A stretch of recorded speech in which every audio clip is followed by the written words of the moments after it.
attitudes towards sex and the way in which we form our own opinions about our own sexuality are subtly influenced by the cultural forces around us. Further, we often don't notice the perverse commercial incentives that manipulate the way in which that cultural sphere is constructed by powers that have an ability to define certain sexual norms, especially in ways that could potentially be very harmful. I'm just going to turn that away from it. So, we trust the government to step in to regulate that public sphere and to control those cultural forces where they manifest the harm to the way in which that society views sex or the freedom that that society has to construct their own sexuality and their attitudes to it for themselves. So when there are a whole range of actors who have an incentive to push the boundaries that have social harms, we think the government should step in to regulate that public sphere. In the same way it stepped in to regulate and stop pornography being displayed in public, we want to draw that line closer to the line that allows people to define their own sexuality for themselves without corporate interests defining it for them. I'm going to make 3 arguments in this slightly echoey speech. Firstly, why the government should regulate sexuality in the public sphere. Secondly, why there are commercial incentives to create harmful norms. And thirdly, why the state has an interest in protecting private sex and fighting against those norms. So firstly, on government regulation. We think that sexuality should be regulated by the government to a certain extent because of its need to control that public space. No thank you.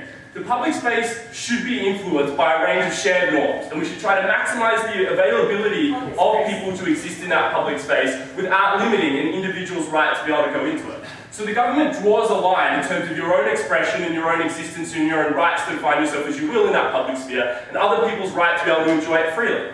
So you have a right not to be exposed to the sexuality of others. You have a right not to be exposed to things that would make you uncomfortable or not enjoy that public sphere as much as possible.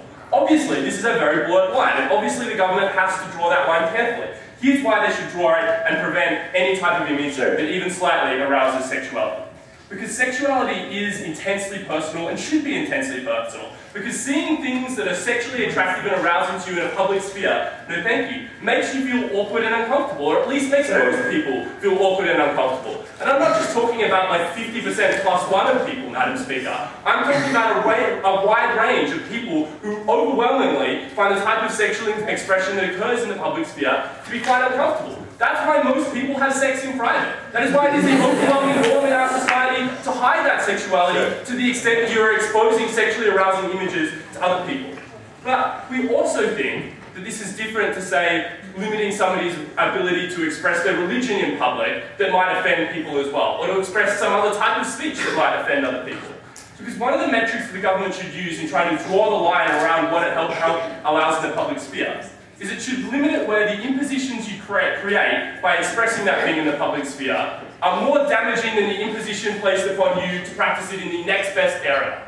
So, when you can be sexual and can express your sexuality in private without a meaningful damage to your ability to express that sexuality privately, then you should be limited to doing it in that way, rather than harming other people in the way in which you dominate that public sphere by expressing those sexual images. So where you have an alternative, and where expressing through that alternative is not particularly damaging to you, we think the government should move to require you to express it in that way. Because it's easy to express sex in private. It's hard to build a church that is totally out of view, and to the extent that it was possible, would be okay to do that as well, Mr. Speaker. Closing. Is it your contention that sexuality is constructed entirely by society, or is it an innate public good and like something intrinsic to human beings? If so, why do we have to hide it and restrict it and ban it from public consumption? We think there are a wide range of influences that go into constructing public norms towards sexuality. The problem we have is that certain actors are able to control those cultural norms disproportionately and unfairly. We're perfectly happy for individuals to define their attitudes towards sexuality. We're not happy for people who have undue power to be able to control it. Let me tell you who those people are. There is a commercial power to influence and dominate the public sphere generally. They have a large amount of money and therefore an ability to take over public space in the form of advertising. That is almost impossible for individuals to do, or for any individual to have a contribution to that discussion that matches up to the massive amounts of force that somebody with money can use to influence or to create space, or to buy TV advertising time, or even just to commission a show that necessarily propagates a particular attitude.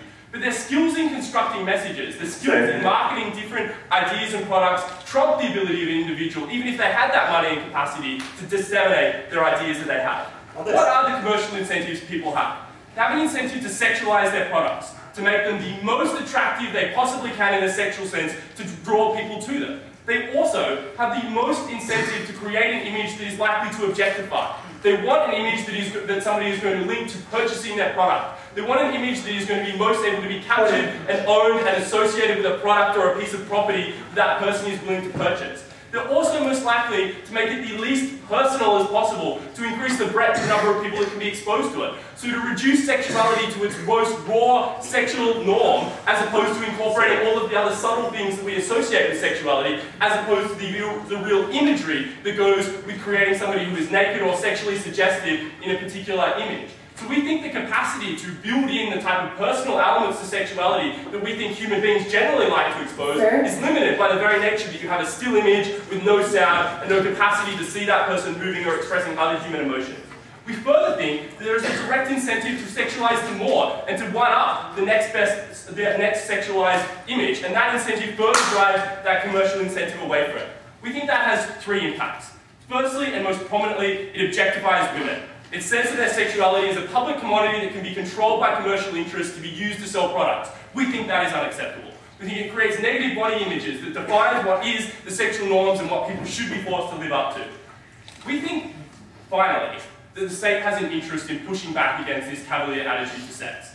The government should not allow those commercial incentives to undermine important norms. Individuals should be the ones that define the importance of sex and how they'll manifest it. The public sphere has a huge cultural impact on popular culture and the way in which we perceive it, especially on young people, because they consume the most and they're most influenced by the media they have, because it makes up a higher proportion of their overall experience of the world compared to adults have, and they have a manifest of other influences upon them. So in their most formative years, when children consume the most amount of television and of information in the public sphere, we think these harmful norms are damaging and the state should push back against it.